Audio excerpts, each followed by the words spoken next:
Hello, everybody. I hope you're all having a good Thursday so far. My Thursday has been pretty eventful already, but I'm looking forward to just now kicking back, relaxing, an old game. So I'm gonna wait a few minutes for people to kind of shuffle in as I send out all my tweets and posts about going live. Just make sure everything is good on that end.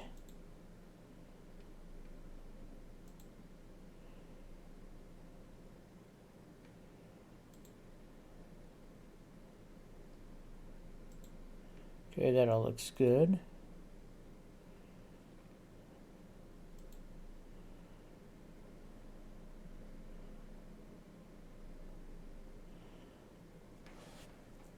I have some announcements to make, but I kind of want to wait for some people to come in and say hi and all that good jazz.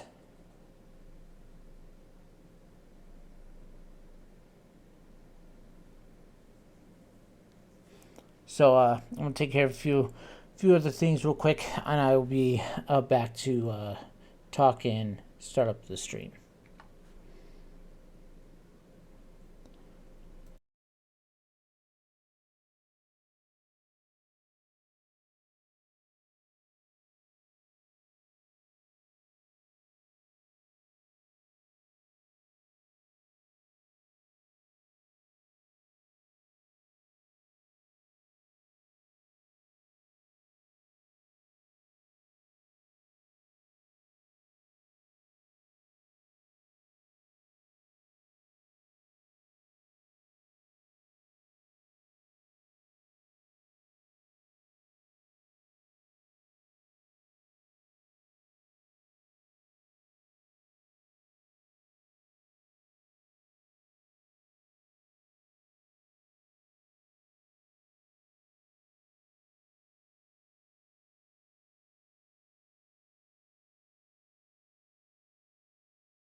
All right, well, not a lot of people are coming in at the moment, but I'm gonna go ahead and get the stream going.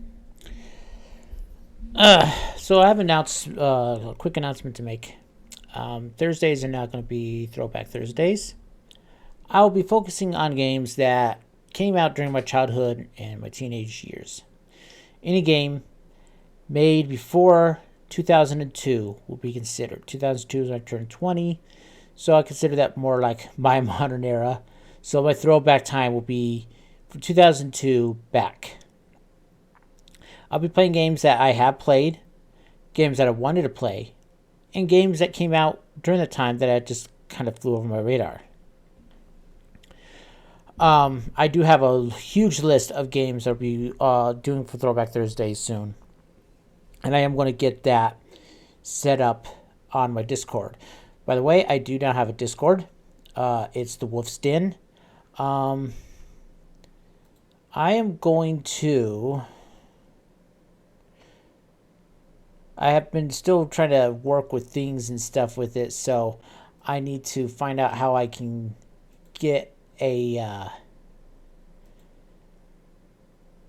how I can set up a link to it so you'll be able to easily get to the Discord. And let's see here. How do I get that?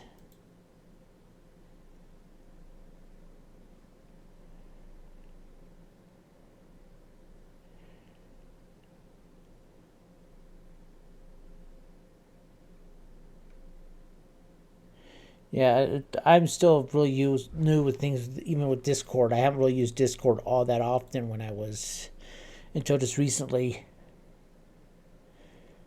But I'm going to be doing a Wolf's Den. I'm going to get things organized more into there, and I will get it put up so people can see it on my channel so they can then hook into it. But yeah, it's called the Wolf's Den. And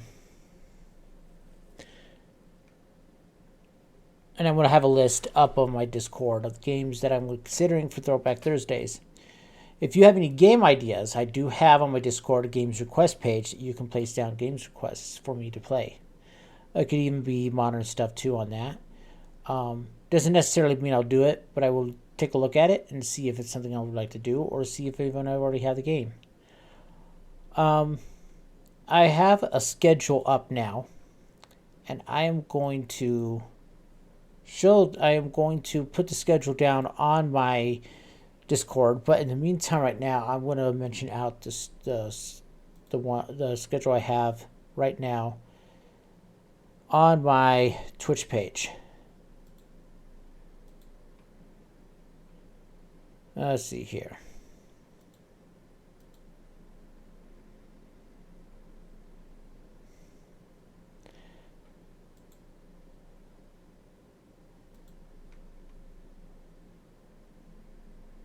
Having an issue to get into it.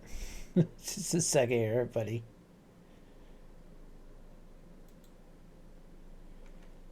All right. Here's what my schedule is going to look like. Mondays, I have off. I need a day off where I can relax and recuperate and get myself ready for the week. Tuesdays will be American McGee Grim Adventures. I'm going to start up the very first one of that next week. Those will be from 10 to 2. Now, 10 to 2 is my place setting. Normally, I would try to start around 10, but sometimes it might be a little bit later. Maybe it might be a little bit sooner. So I really advise that you set notifications for you to be notified for when I go live.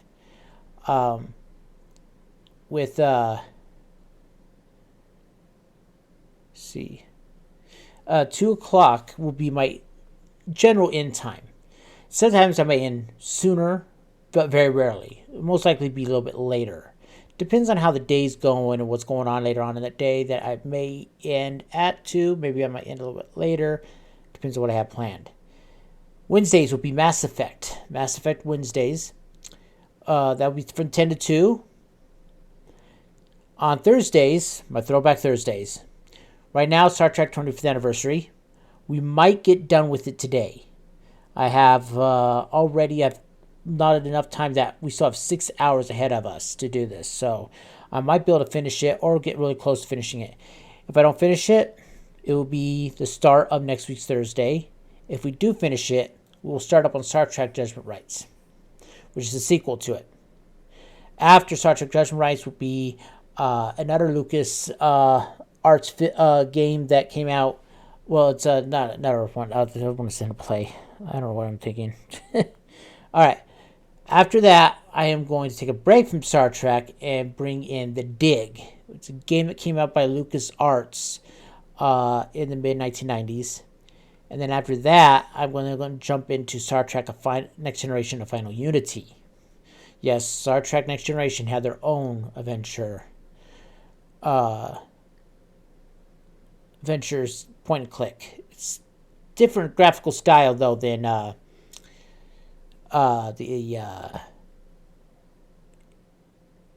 EGA type format that the 25th Anniversary had. On Fridays it will be Subnautica's. Subnautica Part 5 will be this coming Friday. It will be from 10 to 2. Saturdays are going to be my more special days. It will be about 10:30 to about 11:30 to about 3:30.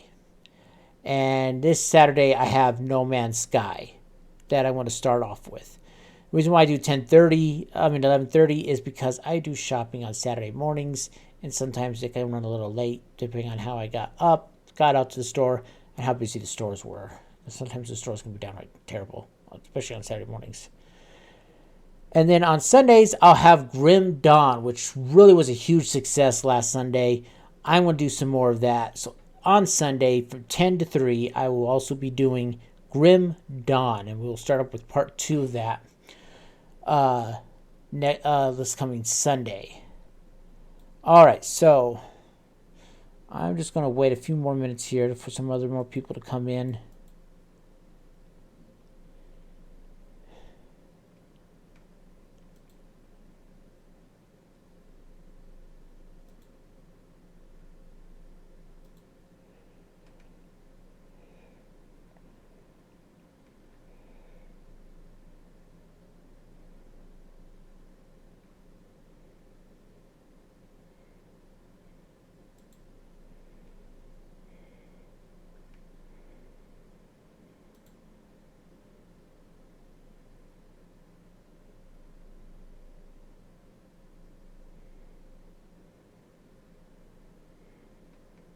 Okay. All right, well, I guess we'll go ahead and I'll bring up the game here.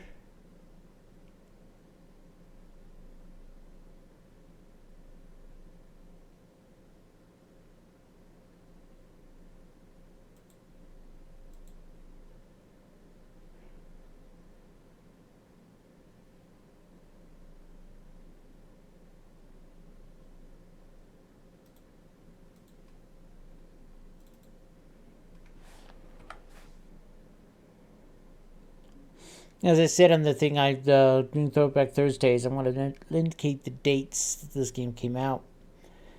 This game originally did come out in 1992, which I want to rephrase from last time when I said 1991. It was 1992, the diskette came out, and in 1994, the CD-ROM version came out. And that's the version I'm playing is the CD-ROM version.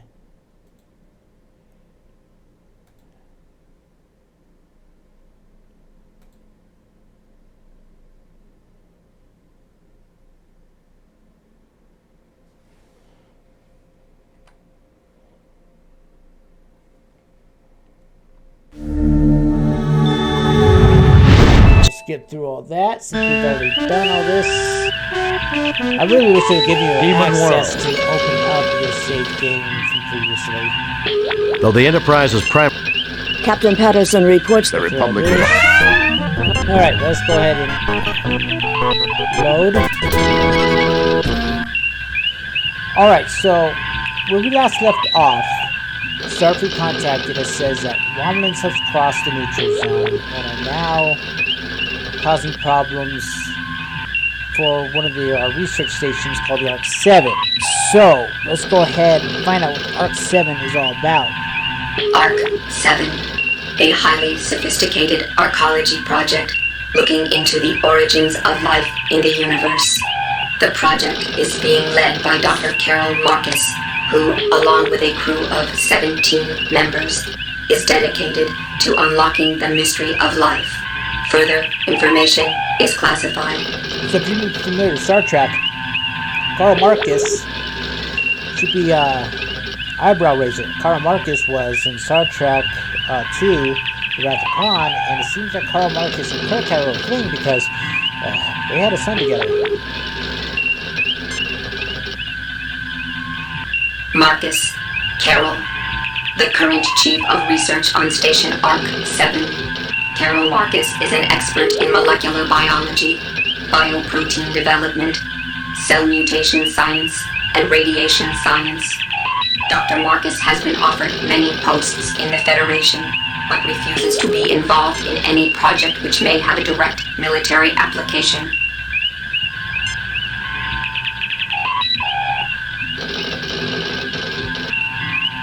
Okay, let's see. What else can we check on there? Arc 7, Carl Marcus. I think there's nothing really else we can really gather what we need to know about what we're going to be doing here. So, since Romulans are involved, I'd like to get an idea. Raising shields. Shields at least raised. Alright.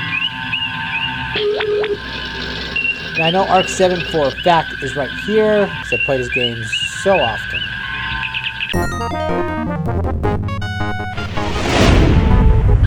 We have arrived at Arc 7. And here we are. Romulan ship decloaking, Captain. And there they are. Message from the Romulan ship, sir. Treachery. We are aware of Federation plans. Prepare to die. Alright. They're arming weapons, Captain. Arming weapons. Now they got a plasma cannon, which does heavy damage. So I gotta try to make sure this thing doesn't get. And also has a dang cloaking device. The Romulan ship must become visible to fire, sir. We can track them then. No response, Captain.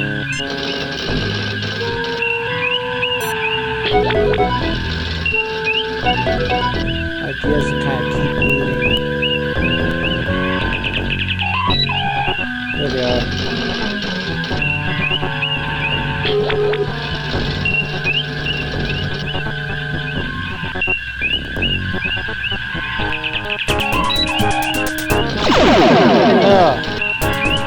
That looks like the plasma cannon missed. The plasma hit missed.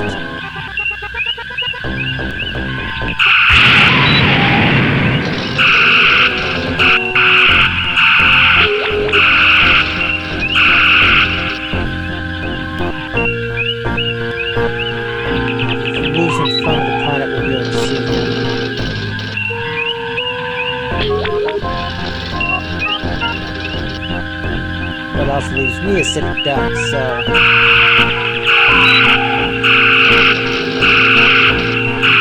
here it comes.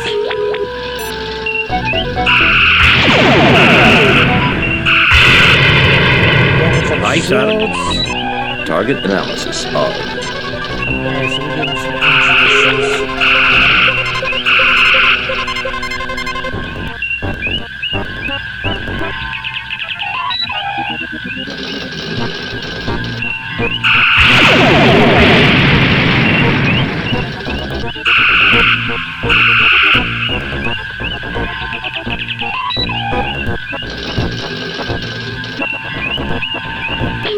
I hate about it, cloaking devices. He likes to cloak and get things repaired before he uncloaks again, so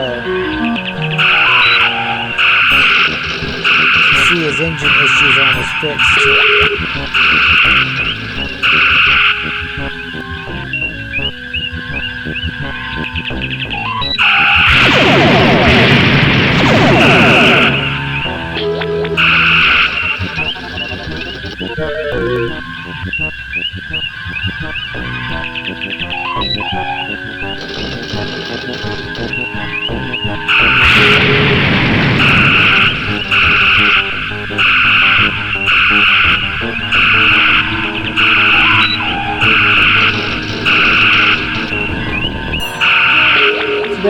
page is like the next generation where you could just continue a continuous beam.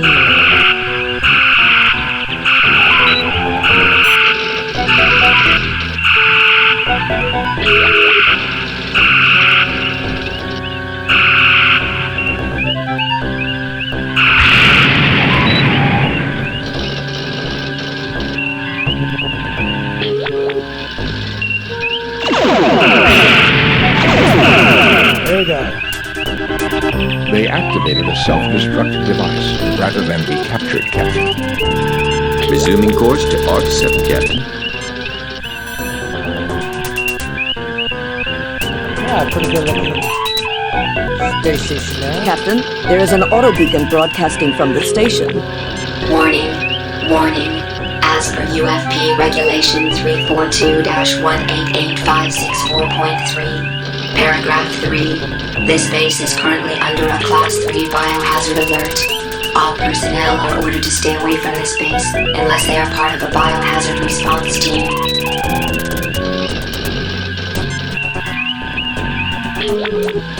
Alright. Spock? Captain, sensors indicate a breathable atmosphere in the space station. It seems that whatever Arc-7's intentions, it managed to create a biohazard that is deadly to Romulans.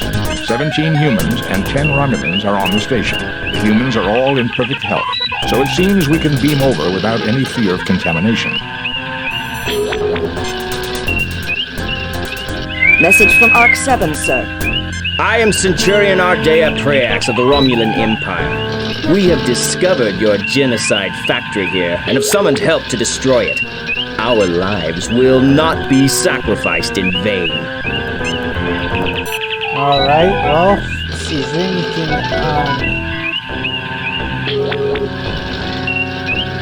Andorians. no, just Andorians. Andorian products, there's nothing on that Romulan Centurion himself.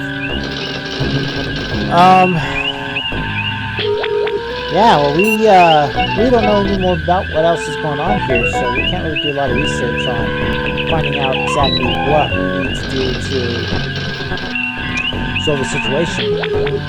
They said that Lawrence Shields, they were Captain. creating something biological here that affects Romulans, so this is supposed to be a pacifist station. It should be creating anything that's... Shields repaired, Captain.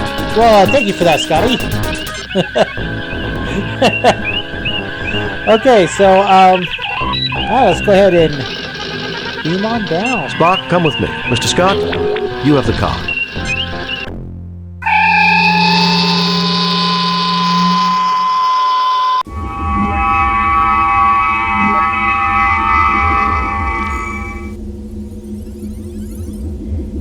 Interesting.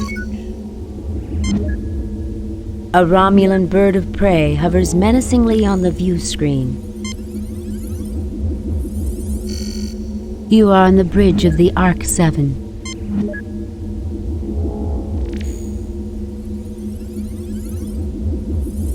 This computer terminal is linked into the station's main computer. It is currently running an open file of log programs. This computer terminal This is a heavily secured door leading to another section of the station. Its access code has been breached. This is a standard door leading to another room on this deck. Alright, let's take a look at our crew. Lieutenant Ferris watches the exits carefully. McCoy is fidgeting around.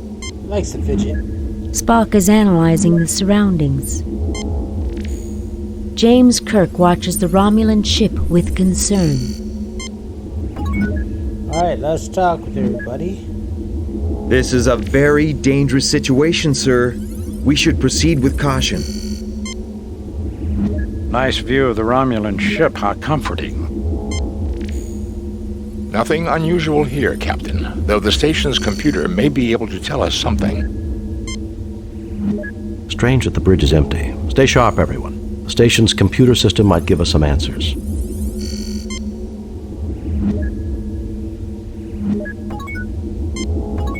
Alright, let's do some scanning. Nothing to report, Captain. Nothing unusual is detected. Nothing to report, Captain. The main computer banks of the ARC-7. It looks like someone has recently been rummaging through the main databanks.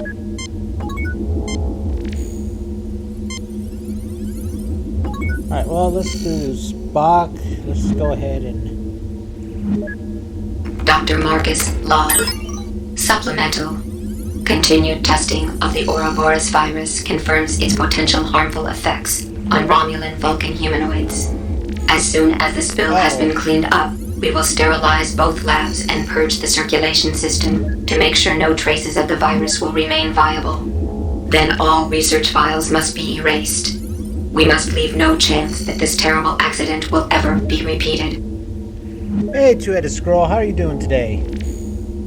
I am actually doing pretty good. Pretty good. It's Throwback Thursday. Doctor, you may be interested in the medical data file appended to the log.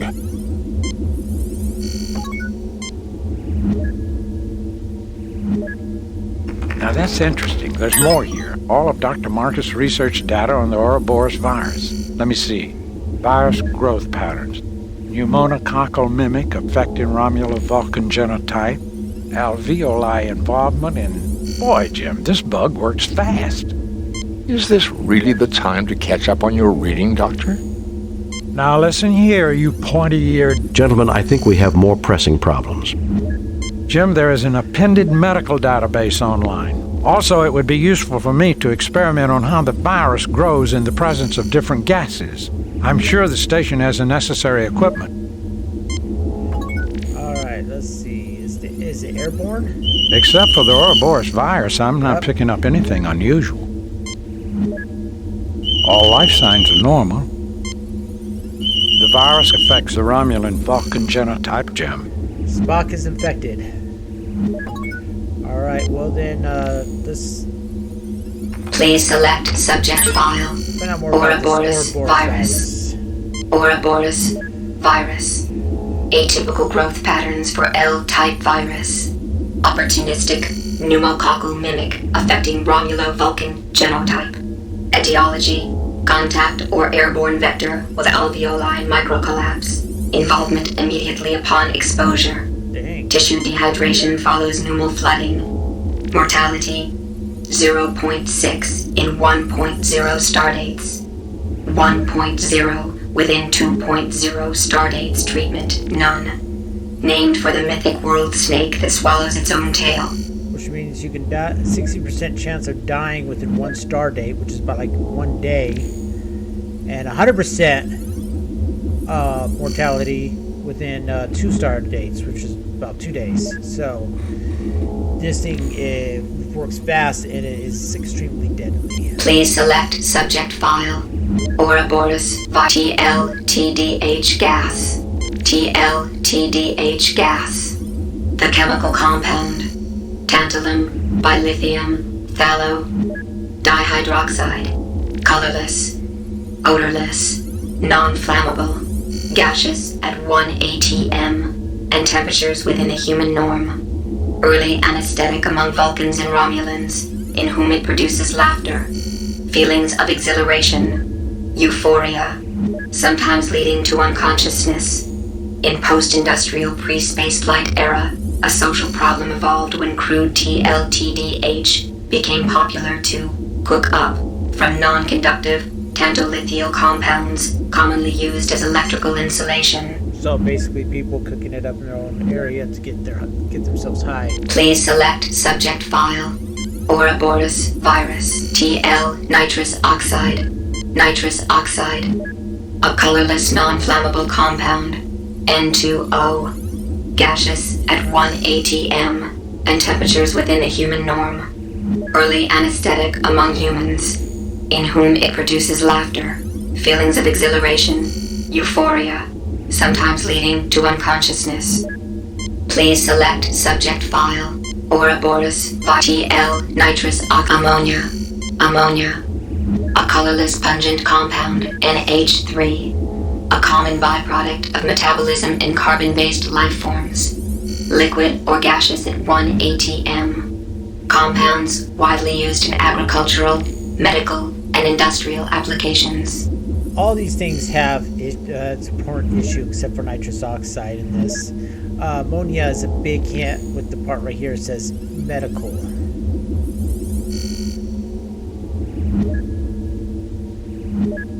Please select subject file Ouroboros by exit dihydrogen ammonia, dihydrogen oxide, a colorless, tasteless, non-flammable compound, H2O. Water, liquid, solid, or gaseous at 1 atm. Temperature scales defined in most humanoid cultures by state shift of pure water. Please select subject file. Ouroboros exit database. Okay.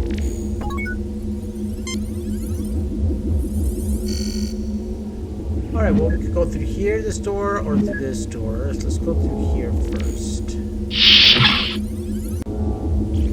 Looks like we're in the main lab. Now, I can show you the Save new game. Yeah, Replace previous. Here. We use security chief on this ladder.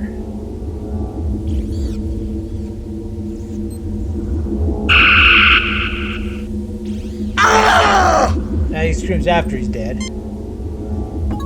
And yeah, he dies. So we will load up from there. We will not have him die, but we can have Kirk walk by.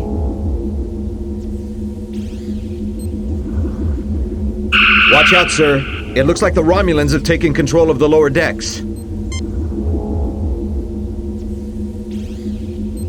If I try that again a second time, I will get hit. Alright, so let's take a look around this room. This is a research lab with lots of expensive equipment. This is a large refrigeration unit. This device is used for the rapid reproduction of virus cultures in the presence of suspected anti-agents. Hey, Belladonna, how you doing? A device to accelerate neutrinos. Not much good for anything else. Okay, well then we'll ignore it then. This chamber is where virus samples are placed. This nozzle is where anti-agents are placed. This is a distillator used to isolate specific compounds from raw material.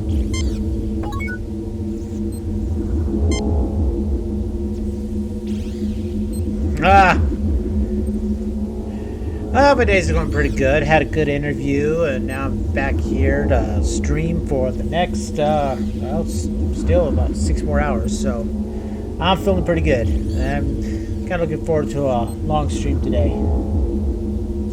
Actually got some decent rest for a change. Ensign Ferris doesn't know much about chemical formulas. Mr. Spock is thinking about chemical formulas. Dr. McCoy is thinking about chemical formulas. Are you thinking about chemical formulas? James Tiberius Kirk. No, he's just his usual stoic self. He doesn't know much about them. He's thinking about it. He's thinking about it. Kirk's most likely thinking about women right now, knowing how Kirk is. Especially if Karl Marcus is going to be involved. When you're finished admiring all the equipment, Bones, maybe you can help us figure out what's going on here. Jim, this lab is incredible. What I wouldn't give to have some of this equipment on the Enterprise. This is a very well-equipped laboratory, Captain. Perhaps Dr. McCoy could be of some use here. And Spock has the first signs that he is sick. This level appears deserted, sir, but I'm worried about a Romulan counterattack. They outnumber us. Now, if I do wait too long in this game, Spock will die.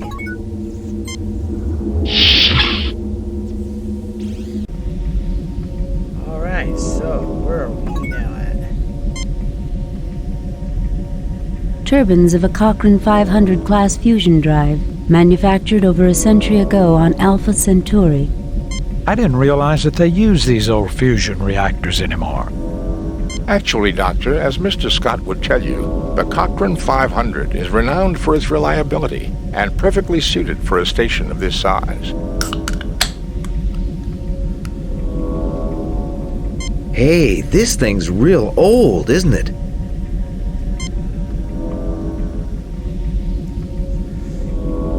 Okay, let's see. Turbines of a Cochrane fire. I didn't realize. Actually, Doc. Hey, this... It's a standard adjustable metric socket wrench. Metric? We use Imperial here. No, I actually think metric is a better form of measurement. Spock is analyzing the surroundings. Lieutenant Ferris is carefully watching the hallway. Kirk is looking closely at the equipment. McCoy is fidgeting around. McCoy's always fidgeting.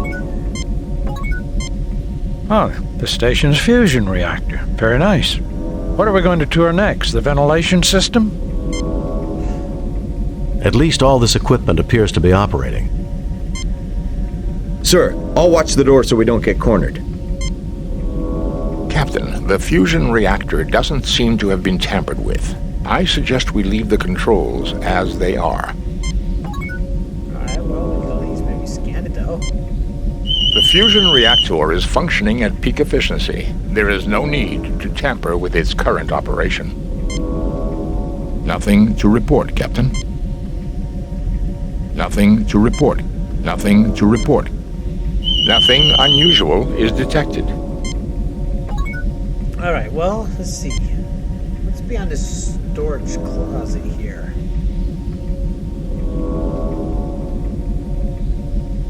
The panel opens. You see a gas tank labeled N2 with its feed lines running deeper into the wall.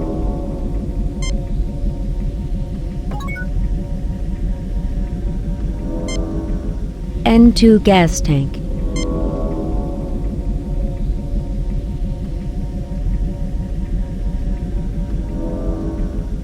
It's a standard adjustable.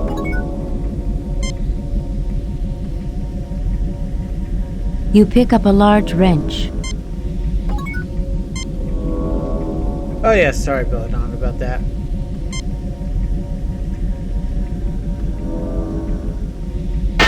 The tank detaches easily.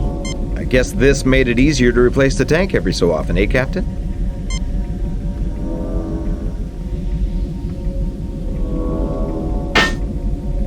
The vent is now open. It leads to the lower deck.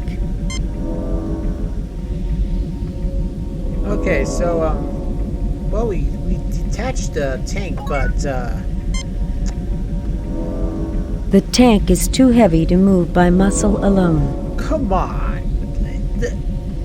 Spock has been seen to bend metal before.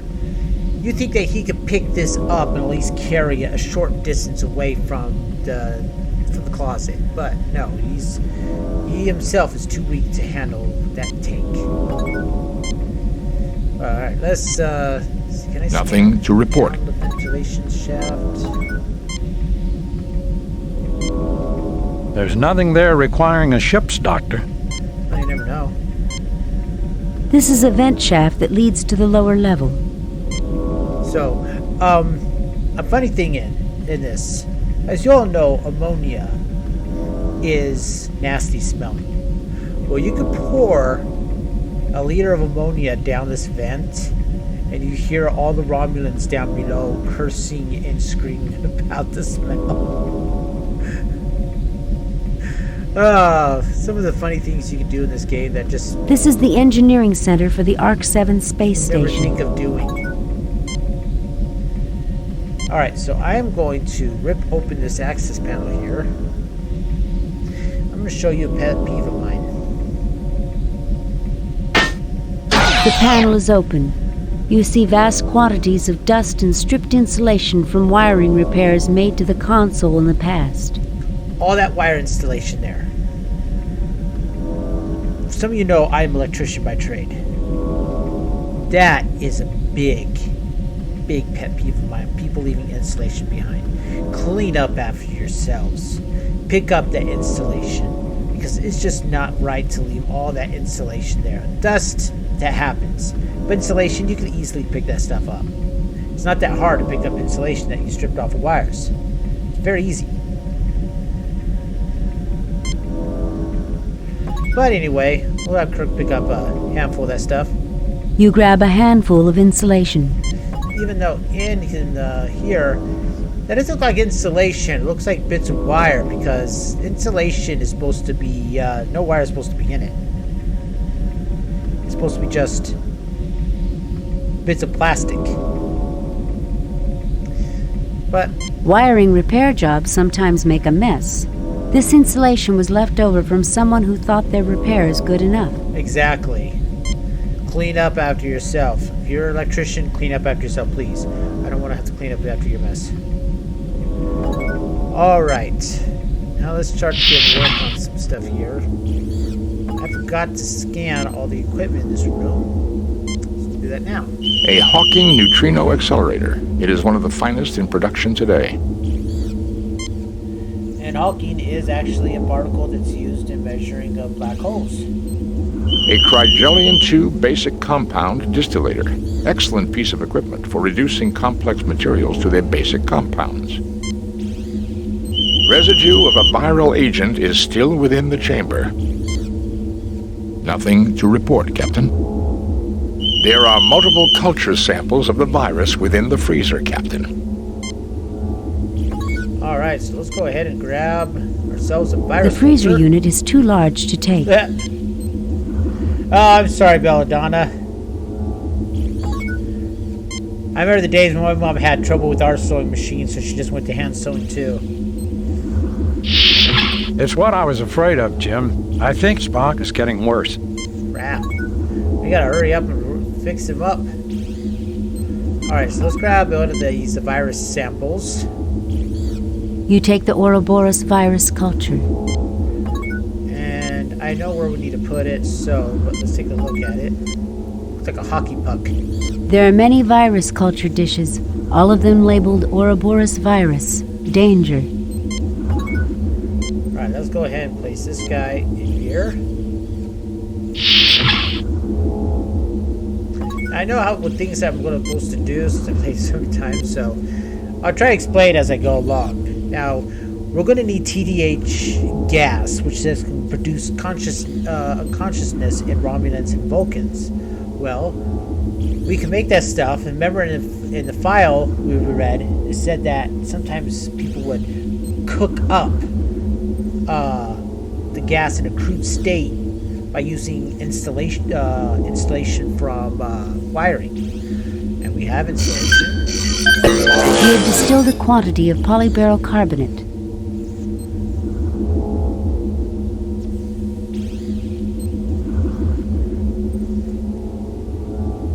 Oh, so it just won't even work at all?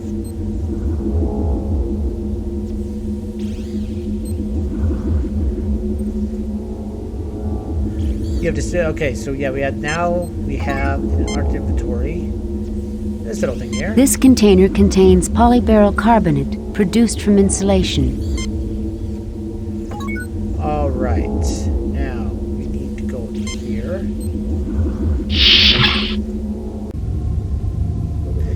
And as you see, we have O2 and H2 hooked up to there. Whoop. And the only thing we can produce with this right now is water. But let's go ahead and take a look around this room. This is a science lab. You don't say. An RDAC 1000. The last word in molecular replication, one of the most advanced pieces of scientific equipment ever constructed. Oh, bobbing mechanism. Yeah, does it turn like it's supposed to? My parents had one similar to there where you kind of just use a pedal and you just move it back and forth, and then it starts. It's supposed to like catch and start going on its own until you hit the pedal again. It would take us several hours to get this machine working, Captain. I do not believe we will need it. The synthesis chamber should be able to give us what we need.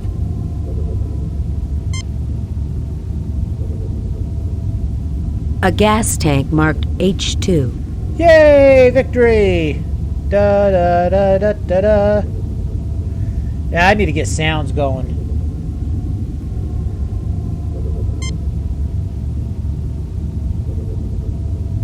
This is a synthesizer used to combine and replicate chemicals and form new compounds. This particular model has twin gas feeds. This is the door to the synthesis chamber. In principle, Captain, this device is quite simple. When this chamber is empty and gas tanks are attached, it will combine the gases to make new compounds. If chemicals are placed in the chamber, the machine will combine them with the gases to create new materials. Next, he'll tell us the DNA molecule is simple. Compared to many molecular models, it is, Doctor. I rest my case. This is a synthesizer used to combine and replicate chemicals and form new compounds. Oh yeah, we already read that, so... Let's go ahead and scan everything. Nothing to report, Captain. Nothing to report, Captain. Nothing to report. Really?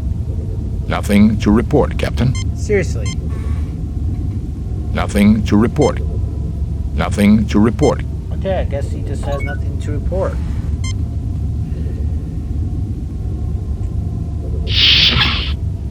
Now, what is this? A small field effect anti-gravity unit useful for moving things too heavy to lift and carry by muscle alone.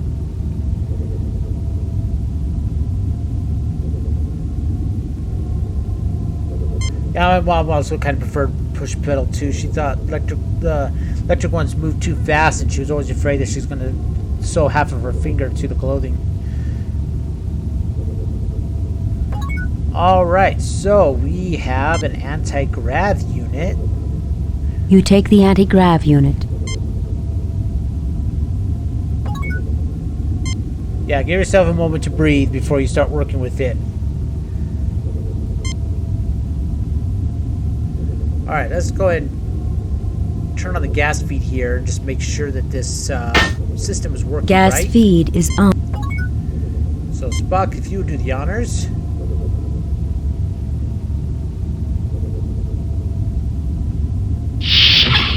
The machine synthesizes a liter of pure water.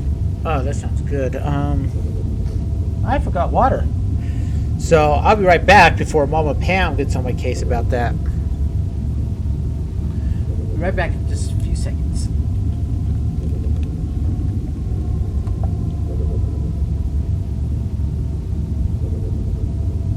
A clean drink of water, but I don't see its application in the context of our difficulties, Captain.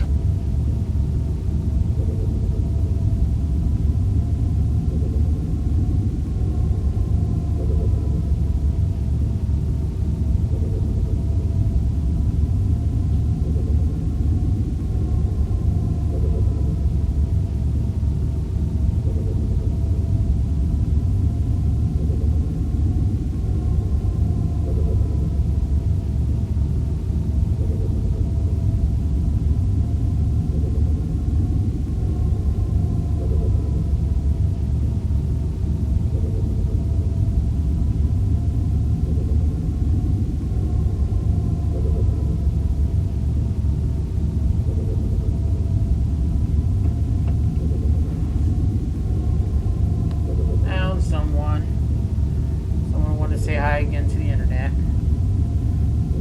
Munchkin. You want to say hi to the fine people on the internet, huh, boy? Huh? No? You just want to stare at the TV, not the computer? It looks like he's looking directly at the camera, though. Yeah, he's kind of indifferent, huh? Okay, well, I will...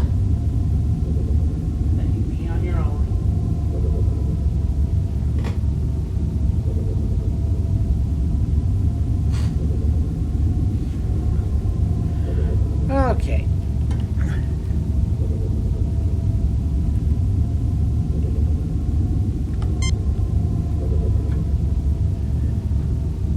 Alright, now let's go ahead and grab the water. You take a 1 liter container of pure water.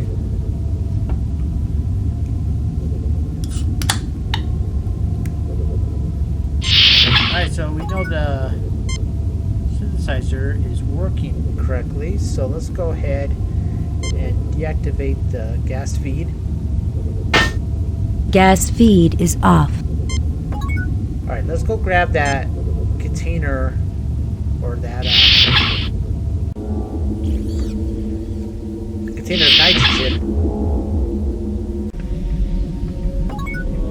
Using this new anti-grav unit we grabbed.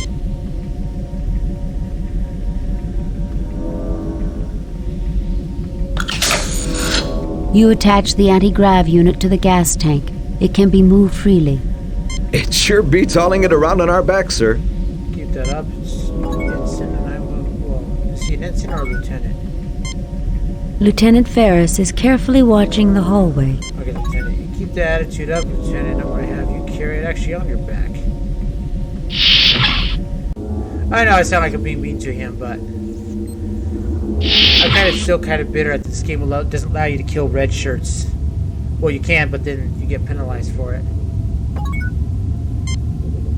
James Tiberius Kirk. Spock is analyzing the surroundings. I don't think I looked at them all in here. McCoy is fidgeting around. The fidgeting. Lieutenant Ferris is carefully watching. Go bother Spock. This is the kind of place he likes. Yeah, I didn't talk to everyone in here yet. This room is very defensible, Captain. If things get nasty, we may want to retreat to here. There's only 2 entrances into here and no other exit. Are you really seriously consider making a last stand in a room like this? I know. No, I actually agree. I think you should be able to freely kill red shirts in this game. That's the point of Sarlacc. Spock's is not feeling very good. I mean, you can kill the red shirts, but then you get penalized for it. And it's like, you never see Kirk get in trouble in the original series when a red shirt dies. In fact, they don't even mention the red shirt ever again. They don't mention him at the end of the show or anything like that, so... Go bother Spock. I gotta talk to McCoy. This is an outstanding facility, Captain. Well, gentlemen, I believe this equipment may be of some use. Alright. Gas feeds are now off, so let's go ahead and detach.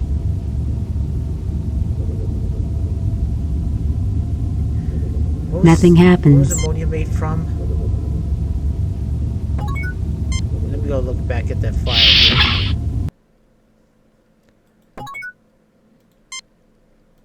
Spock, check out the station's computer and see what you can dig up.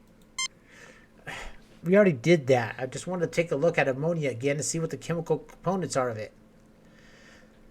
Please select Ouroboros via exit ammonia. Ammonia. A colorless pungent compound. Please select Ouroboros. Please select Ouroboros via exit. I hate that computer voice in this. I really wish they brought Michelle Barrett in to play the computer voice like she did in The Next Generation. And also the original series. But don't worry, she'll be in on the second game. You attach the anti-grav unit to the gas tank. It can be moved freely. Alright. Put the N2 you take here.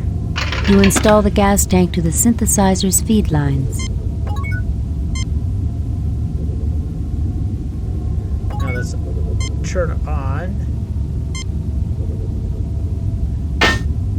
Gas feed is...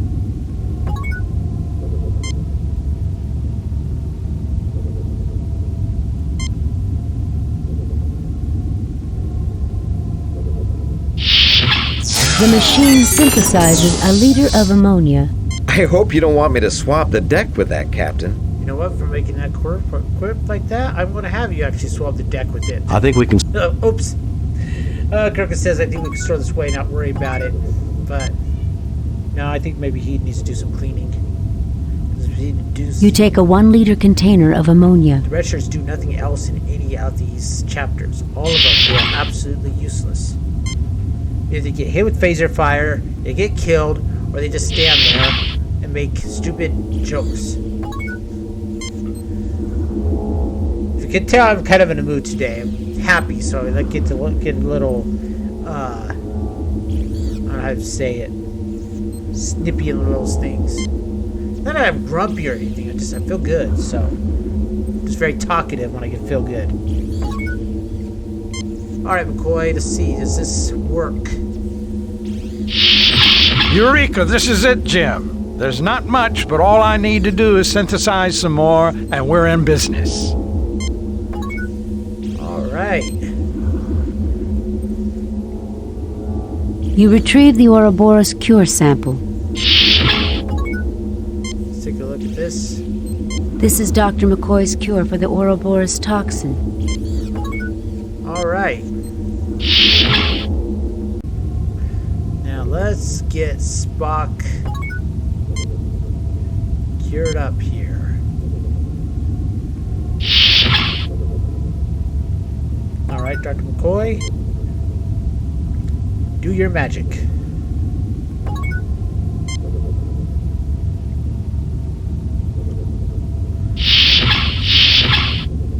When I was young, I always thought it's like he made a cigarette because that's what it kind of looks like. Looks like a lit cigarette. This is the door to the synthesis chamber. In principle, Captain. Next, he'll tell us, compared to I rest. I'm trying to look at the cure. Maybe I should just grab it first. You take the hypo with Ouroboros toxin cure. Shrex, how you doing, buddy? Welcome in. How's your day been so far? This is Dr. McCoy's cure for the Ouroboros toxin in a hypo. All right, let's get Spock cured.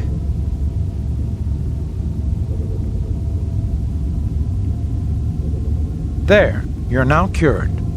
Thank you, Doctor. Finally, a human response. Let's get him scanned. He's been cured of the Ouroboros virus. 10 hours of sleep, that's pretty good.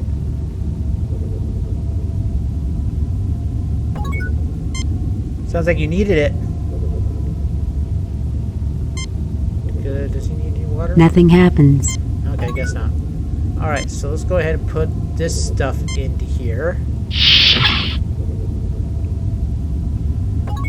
And we'll have Spock. I think this is the right chemicals to use. If not, we'll find out. The machine synthesizes a quantity of inert matter. Nope, wrong ones. I forgot. I'm supposed to remove the N2. The can looks much too heavy. Maybe I should just have you at least carry anyway. Alright, let's turn off the gas feed. Gas feed is off. Take the nitrogen container off. You attach the antigrav. Put the oxygen container back in. You install the gas tank to the synthesizer's feed lines. Now let me see. What is TDL gas made from again? Like I said, it's been a while since I played this game. Spock, check out the station's computer and see what you can dig up. I played this game 5 years ago, but I don't remember much of playing it during that time because I went through it really fast, so... Please select subject file. Ouroboros virus. Exit nitrous TLTDH gas. TLTDH gas. Hydrogen oxide. The chemical compound. Tantalum. Lithium. Please select Ouroboros. Ouroboros. Please select subject Ouroboros. Exit. Okay. So,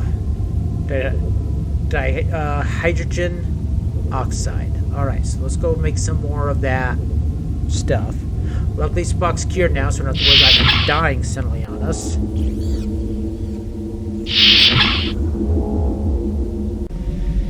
This one... Yeah, it's this game is a lot of fun, but this is one of my least favorite missions. I like the end part of it, but you grab a handful of insulation. It's just because of the gas tanks and everything, and I'm moving them around and going back and forth. This is my least favorite mission to do. The next one after this one, though, is a really fun one. If you're familiar with Star Trek, alright, here who's familiar with the original series. I need to know this now before I start mentioning Easter eggs and everyone's just kind of basically staring at the computer blankly at me about what I've just said.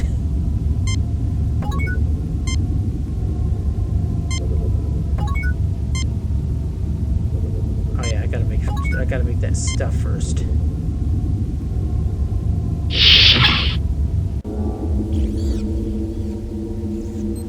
Duh, okay, well. Hey, at least you saw one of the best Star Treks ever made. You have distilled a quantity of polyberyl carbonate.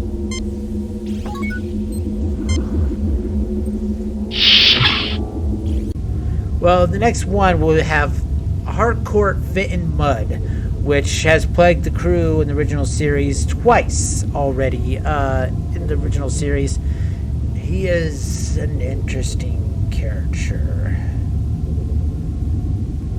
Yeah, Trex, I hope you have a good day. Is today your Friday? Hey, North Wolf. How are you doing? Welcome on in. It's Throwback Thursday.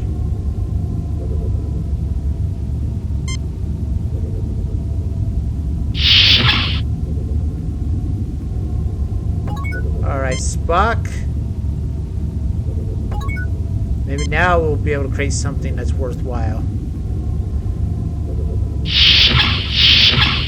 The machine synthesizes 1 liter of TLTDH gas.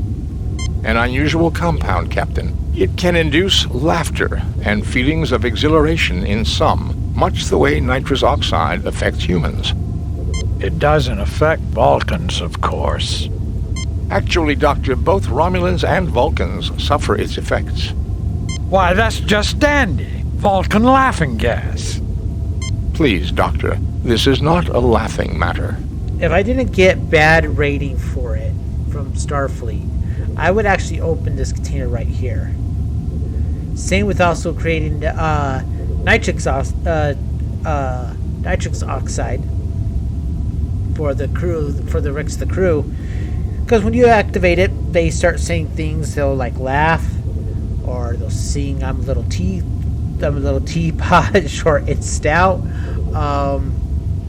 I forget some of the other things to do, but they do some little quirks and stuff. But it would create way too long to do because you got to wait long periods of time in between each little snippet. So, unfortunately, I won't be doing that here. But maybe someday in the future, you take a 1 liter container of TLTDH gas. I might show you some of that.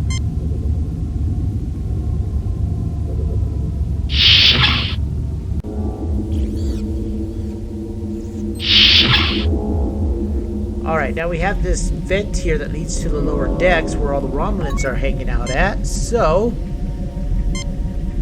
I don't suppose you'd enjoy the psychological release of a few good belly laughs, Spock. We could open the canister right here, if you like. This is a little hint to you that maybe you should use this container here somewhere.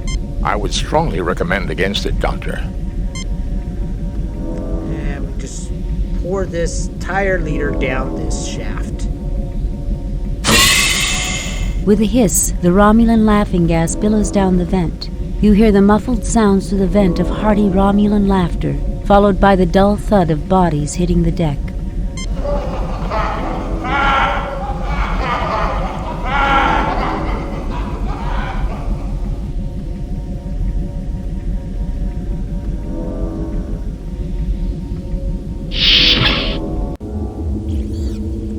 Alright, so now, let's see. Walk by. No more phaser blasts going by our head. So let's head on down.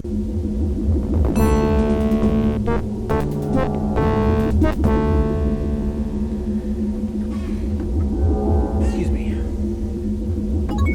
Alright, let's see. McCoy.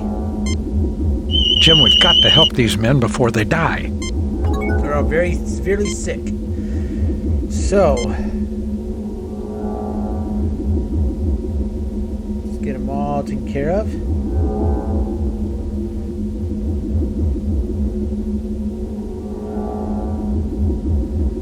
The Romulans stir weakly, then begin to get up. They've all been cured. They're severely dehydrated, but they'll live. We got to them in time.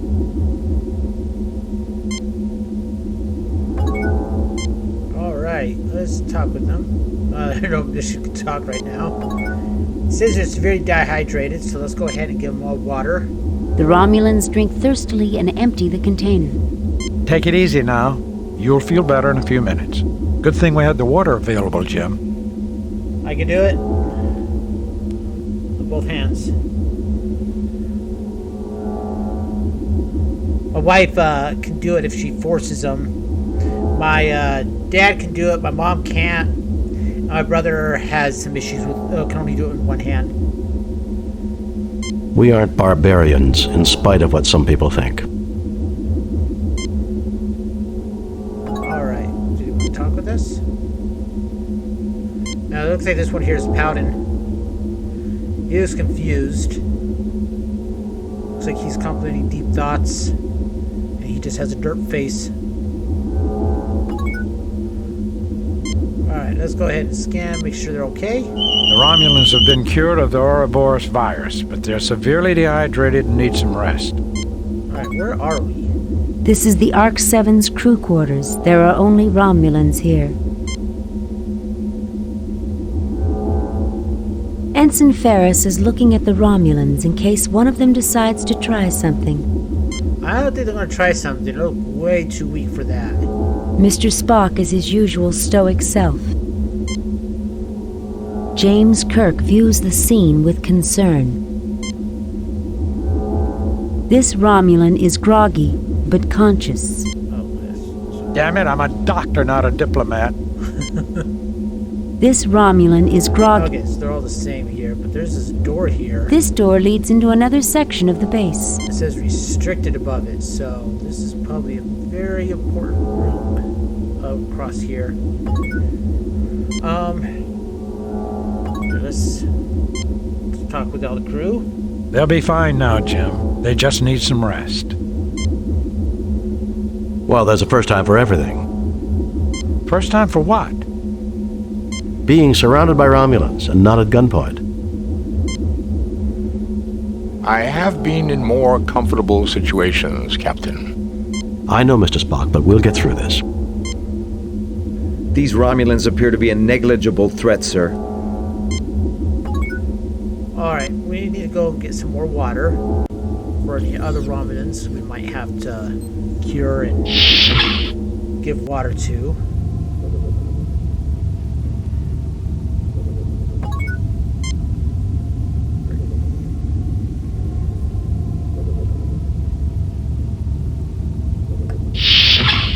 The machine synthesizes a liter of pure water.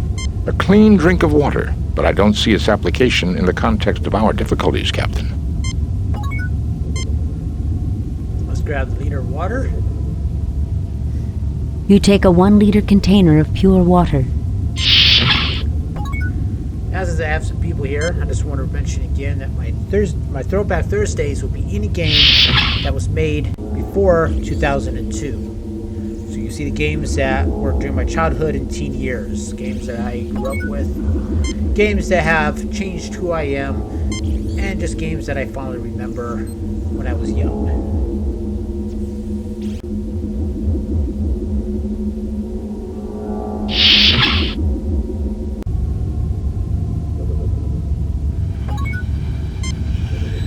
This is a very advanced research laboratory. An odd-looking device, almost like a 20th century torpedo fitted with an experimental gear. My God, that's some kind of weapon. Everyone on this project is an avowed pacifist, Doctor, myself included. We do not make weapons. And there's Carl Marcus. Let's scan them and see if they're okay. They've been through a good deal of stress, but they're already starting to recover. Their heart rate is dropping and their blood pressure is also dropping. We should probably free them, though.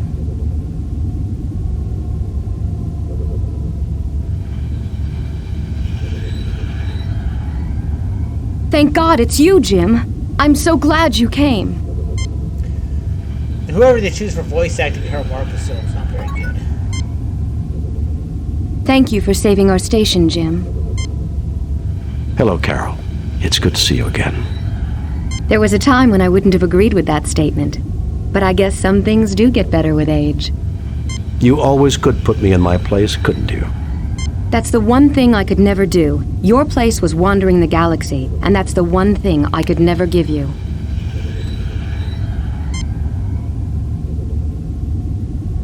Alright, and then this guy. It's about time someone got here. He is not a very nice guy.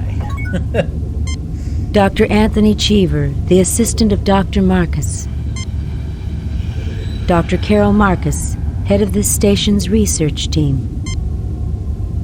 If anyone knows anything about Star Trek will know that Carol Marcus and Kirk had a thing together, and to the point where they had a son together. So this is after David was born, and he's not here though because he'll be a child at this point.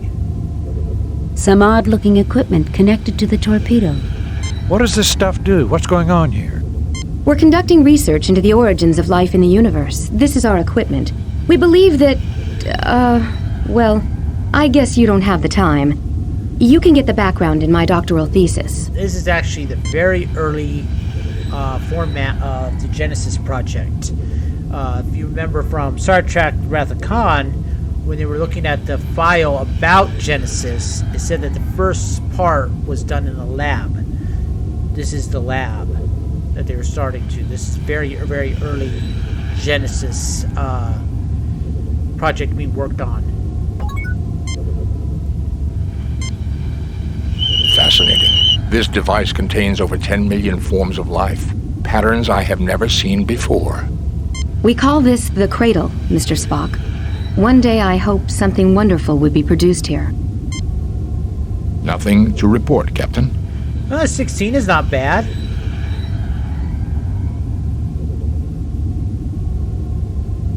Today's your Friday, right? So you don't have to worry about going in tomorrow? If I remember correctly. James T. Kirk, glad to see Carol Marcus again, yet slightly uncomfortable. Mr. Spock is fascinated by these machines. Dr. McCoy is viewing this scene with interest. Ensign Ferris is wondering when they're going to give him a tough assignment for a change.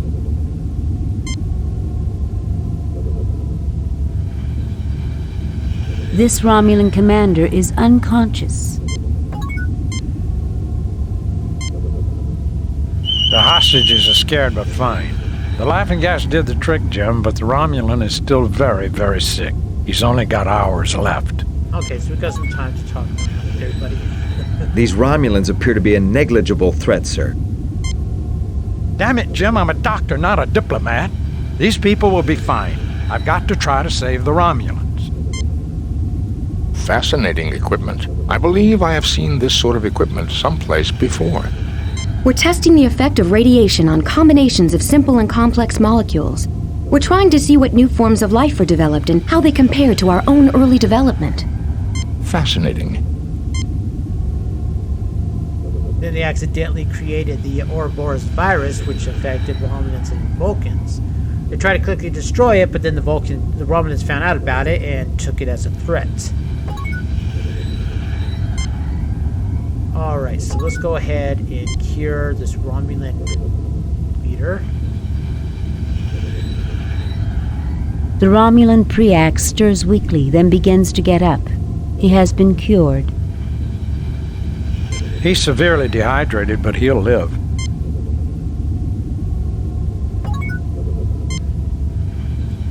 Let's give him water. The Romulan Preax drinks thirstily and empties the container. Take it easy now. You'll feel better in a few minutes. Good thing we had the water available, Jim. We aren't barbarians, in spite of what some might think. And he says the exact same thing. Alright, let's go ahead and save it here. Save new replace. And let's talk with him. I have called off the Romulan attack on this station, Kirk. I believed your virus was some kind of deliberate attack, but your great honor and compassion have convinced me otherwise. You also conducted yourself in the most honorable fashion, Centurion Preax. You may return to Romulan space without Federation interference. I assure you, the Federation would never undertake such a foul program. It was all an accident, right, Dr. Marcus? Save it for someone who's buying, Preax. Leave Federation space immediately or we'll scatter your atoms across the quadrant. That's a little aggressive. You also We'll conducted yourself in the most honorable fashion, Centurion Preax. You may return to Romulan space without Federation interference. You are an honorable adversary, Kirk. Jolon true. You are also a worthy opponent, Preax. May you live long and prosper. You'll never cease to amaze me, Jim. Goodbye, Carol. Goodbye, Jim. Well, gentlemen, let's go home.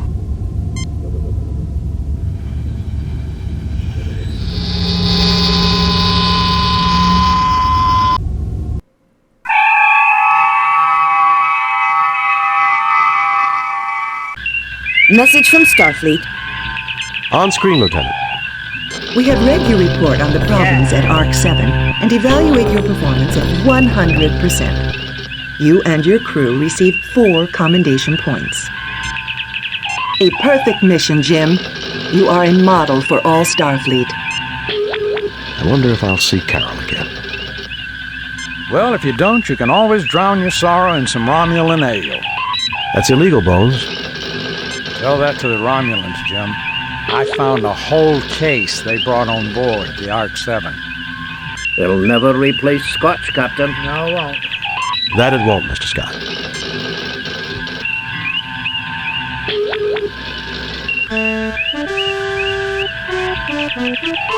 Another fine mess.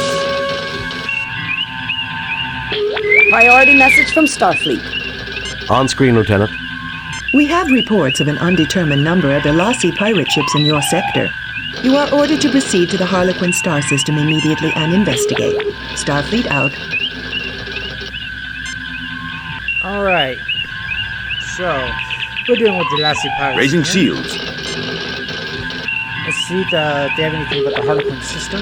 Harrison, Gruen, Nope. Mudd, Harcourt, Well, Fenton. I do know he's going to be involved, Harcourt, so... Fenton, Harry, we go. Mudd is one of the most infamous criminals at large in the Federation. A notorious con artist and troublemaker, Mudd has been imprisoned numerous times for petty crimes. While Mudd is not considered physically dangerous, he is quite devious and often uses dangerous means to ensure the success of his schemes. Starfleet captains who encounter Harry Mudd should be extremely wary.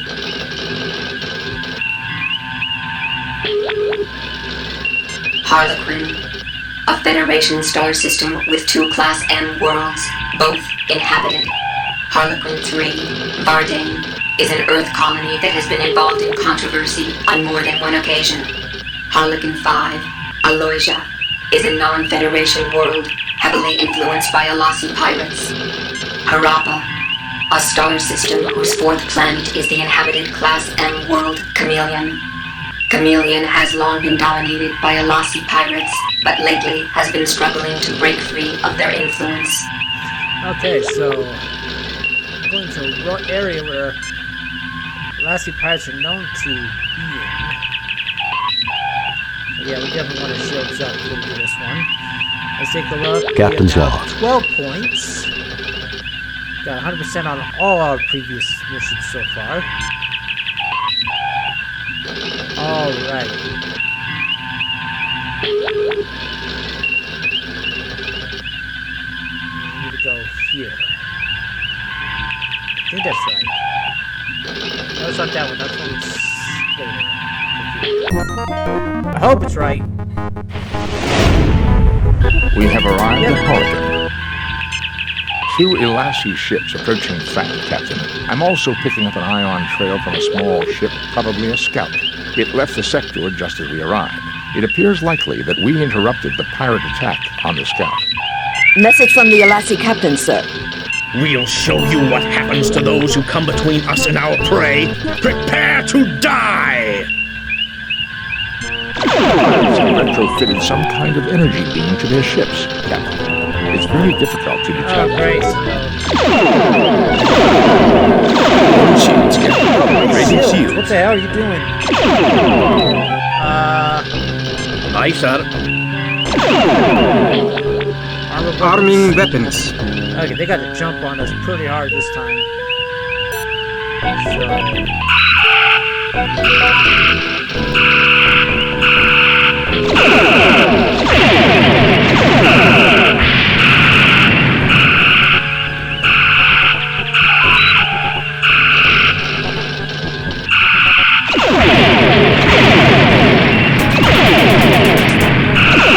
Our weapons are offline. I don't know how long she can take it, Captain.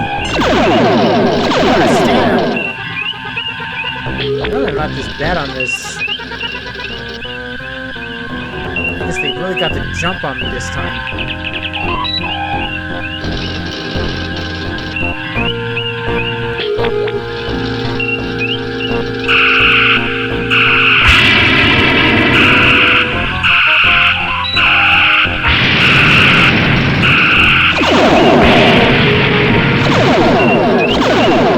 Engines repaired, Captain. Lowering shields, Captain. Raising shields. Aye, sir. Stop it! I have a feeling I'm not going to survive this, and I have never died before on this mission. Curse of the stream.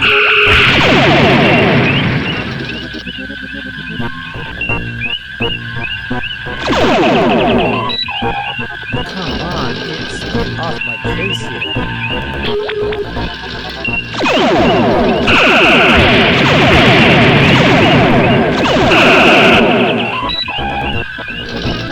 She can't take it, Captain.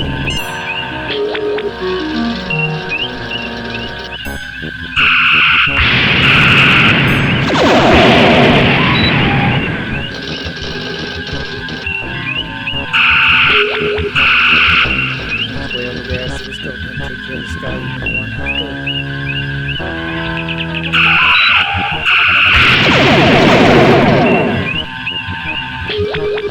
Okay, one of them left already. He ran.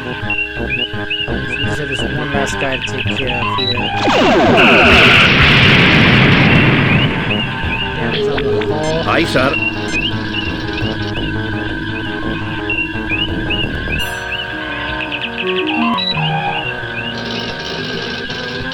Slow down the ship a little bit.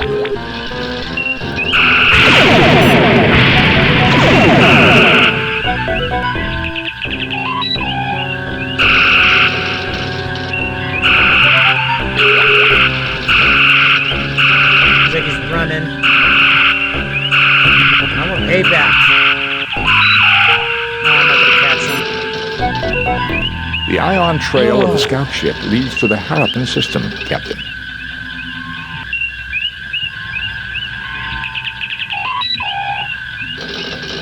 Picking up the subspace signal, sir. It's very weak.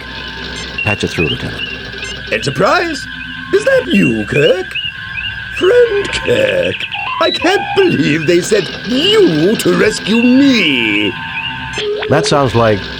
No, please, say it isn't. Now, this is not the guy that played Fit and Mud in the original series, but my dad says that this guy does a pretty good does a very good impersonation of Harry Mudd. I have a visual signal now, sir. You've come to help me, Kirk. You've got to help me. I have had a terrible misunderstanding with the Alasi traders. Traders! They're out to kill me, Kirk. Fancy that. Now see here, Kirk. I sold my Mud's miracle digrammas in perfectly good faith. A little sideline work, you understand. Now they won't leave me alone. No. They're tracking me again. I can't send coordinates. You have to come protect me. I'm a registered ship with the Federation. Mud out. I'm afraid his ship is registered, Captain, and regulations require we respond to his distress signal. Okay. Computer analysis suggests 91.331% chance that the speaker was Harcourt Fenton Mudd, Harry to his friends.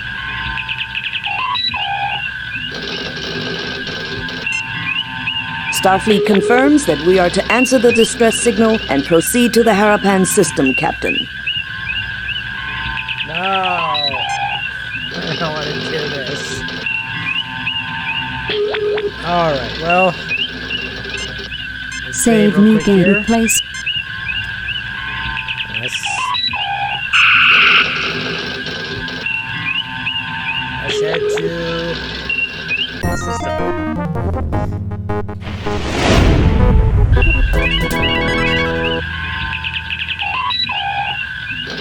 Let's tune up the ship. I would very much like to see this alien ship, but the prospect of dealing with Harcourt Fenton Mudd again gives me pause. Our orders are to render whatever assistance we can, sir. The Harapan system is binary, with a neutron pulsar in the vicinity causing difficulties with our sensor readings. I was able to trace Mudd's transmission to this derelict. So, our friend Harry is on board, no doubt. Can you tell me anything about the derelict vessel? There are 6 major subdivisions within the hull. All systems are down. There is, however, limited atmospheric integrity. The environment appears to be the result of a temporary save-a-ship life support generator. Not exactly a reliable model, Captain. We're being hailed by Mr. Mudd, sir. Captain, you came. I'm touched.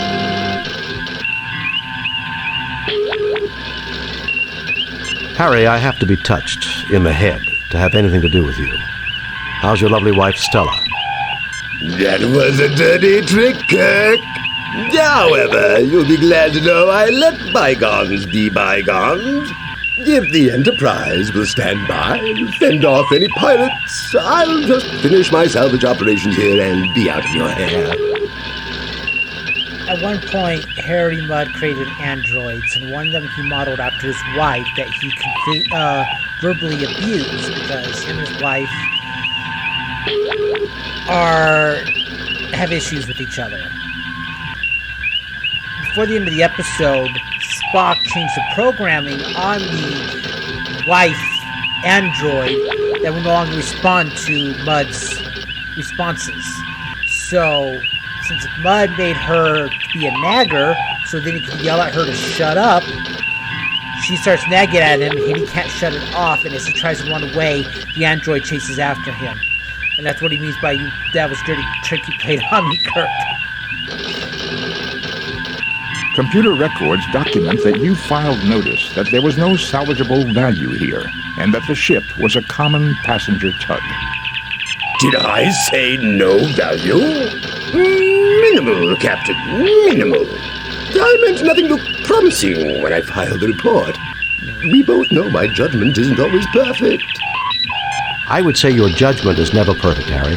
Perhaps we should beam over and judge the situation for ourselves. Ah, that isn't necessary, Kirk. I can handle... Harry, relax. We're old friends. We'll understand if things aren't picked up and looking neat. Kirk out.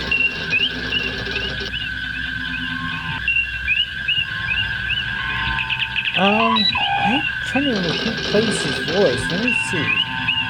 I don't know if it's him really...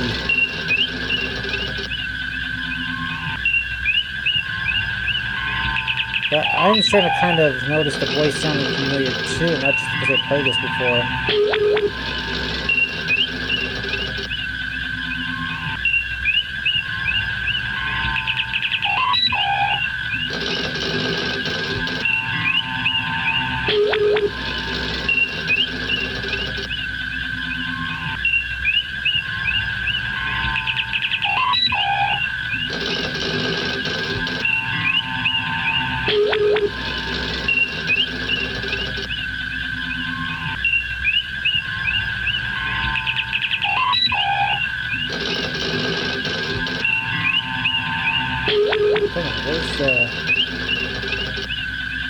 Here we are. Who's the,